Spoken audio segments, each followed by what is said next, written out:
Hi everybody, it's Nina from Alchemy Reptiles here, and we got a fun little simple thing today. We rescued some little fire-bellied toads, and their setup is kind of sad and completely wrong. So we're going to show you how to set up proper habitat for fire-bellied toads. These guys are probably some of the easiest to care for amphibians out there, make great beginner pets, don't require really any kind of supplemental heating or lighting. Most people's houses are warm enough for these guys. They like temperatures between 70 and 75 degrees and can get down to even like 60 degrees without any issue. They are a cold temperature amphibian. Now, they're semi-aquatic, so that's why this setup is completely wrong. And if you hear some weird noises in the background, that's my African gray jasmine just talking.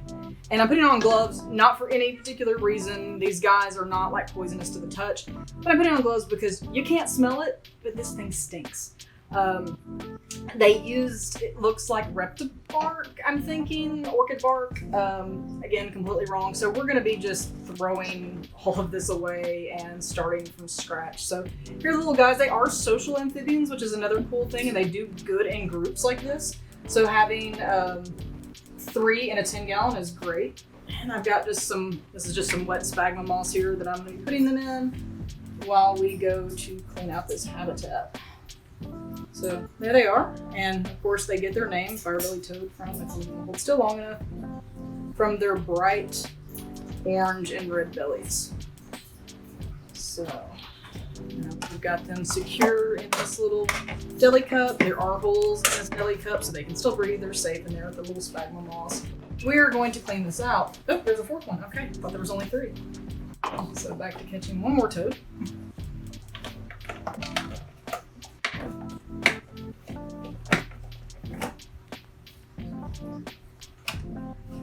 Come on.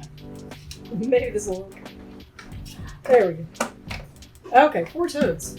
Hopefully there's not another one hiding somewhere else. There might be. We'll find out. So we're just gonna set these guys over here when we clean this out. Like I said, this is just completely wrong. And this, like I said, smells horrible. There are like mealworms and things crawling around in here, which are way too big for those little guys. They do eat insects, but they will also eat pelleted food, like pelleted turtle food, and smaller insects like smaller crickets and things like that. So yeah, we're going to clean this and then we'll be back. All right, we're back. We got the aquarium all cleaned out. It was so bad. They had done a layer of dirt underneath the bark. I think they were trying to do bioactive setup, which works for some amphibians, great for, say, like Pac-Man frogs. Not the right setup for fire-bellies, though. There was just so many mealworms in the bottom. It was kind of like a little mealworm farm. And these guys are way too big for fire-bellied toads to eat. So got it all cleaned out. And like I said before, they are semi-aquatic. So what you want to do is you want to do half land, half water. Easiest way to accomplish this is aquarium gravel, which you can use. We're using some rock chips because we had it. This is just a mix of fish safe, aquarium safe rock and small chips. Like I said, you can use store-bought aquarium gravel.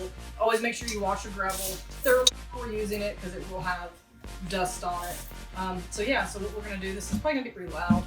We're gonna do this without using. We're going to just start in the tank.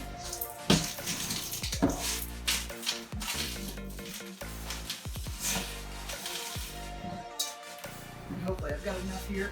What you'll want to do is slope it to one side. I'm sorry about how loud this is. It's glass on glass. So I'm gonna slope this up. Usually I would have more than this and do a real dramatic slope with like aquarium gravel, but like I said, these guys were rescues and we had this stuff, so I didn't go out and grab any new stuff. We may redo this whole setup, but this is just gonna kind of show you a basic setup. So I kind of sloped it there so we have a little more land surface, and I'm gonna stack some more rocks to even get more where they can get out of the water. I'm just gonna randomly put some rocks there to make sure it's stable. Then we've got this little filter we're going to use. This is a basic little inexpensive turtle filter. You can get these pretty much anywhere. You can also use live plants as filtration. It's another good thing to use if you don't want to have to worry about a filter. A lot of people use duckweed or other aquatic plants. And just put a rock against it so it wants to stay upright. And I would probably get some aquatic plants for these guys to kind of give them more little hiding spots. Don't really have much right now for them to kind of hide. Like I said, I'd probably end up changing things. Maybe. We'll see. But we're going to go ahead and put some water in here. Let's see. I'll stack my moss in a second. So this is, of course, we're using filtered water.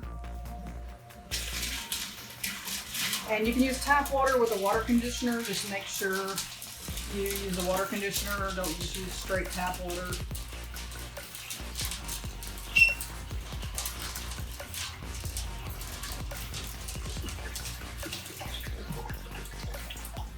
And this is a 10-gallon tank. That's about 2 gallons worth of water.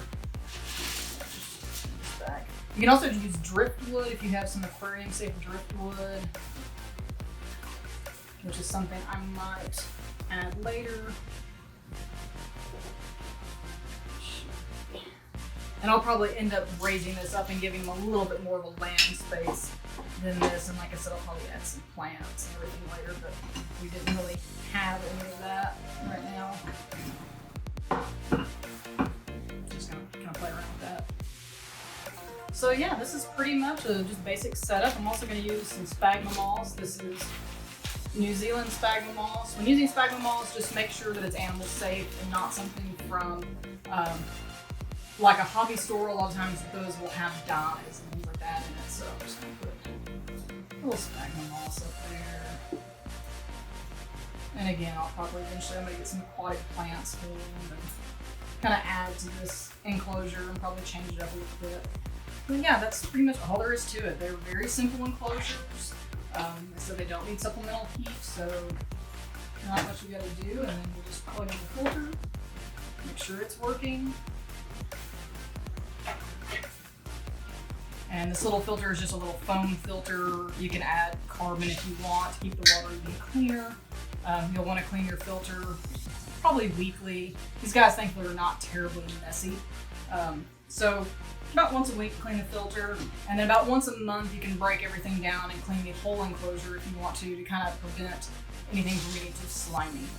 So alright, we'll get that. Let's put the toads back in their new home. Let's see how these guys.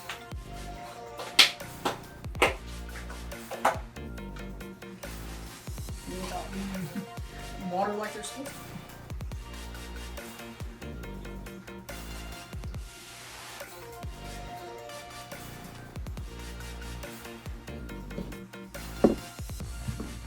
And of course, since they are semi-aquatic, they will get out of the water. Oops. Places to hide. And like I said, we'll build this enclosure up and probably do another video when we add some stuff, because I definitely want to put in some plants and more of a space for them to climb, since there are 4 in here and not 3 like I originally thought.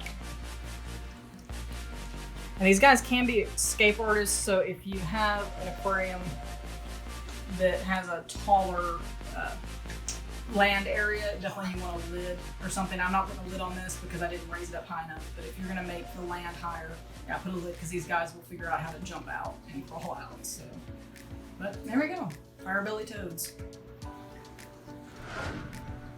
So we played around with the setup a little bit. We found this cool piece of driftwood we had that was from an aquarium.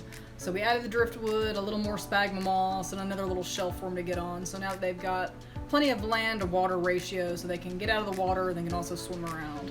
So thanks for watching.